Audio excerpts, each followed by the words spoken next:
Hello, it's Mr. Jordan. Dúis dá mo gúir sin Sgoil, féinneach céiste go títeann agus muintir Sgoil. Dúirt Colin. Díobh chun le national minality. I think I would say Freedom Comolli, the version by Dick Gogan. Some people would say Scotland the Brave or Flower of Scotland, but I think I prefer Freedom Comolli. Amsterdam, díobh fachú séir sa Gaelic. Ní arbach. Díobh fachú séir sa Gaelic. Sáilte. Díobh fachú séir sa Gaelic. Sona.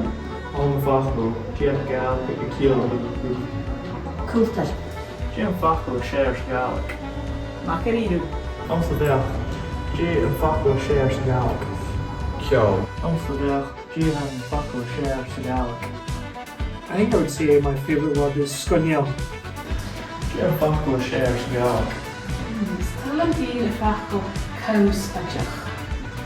Díobh fachú séir sa Gaelic. Fáilte. Díobh? Díobh fachú séir sa Gaelic.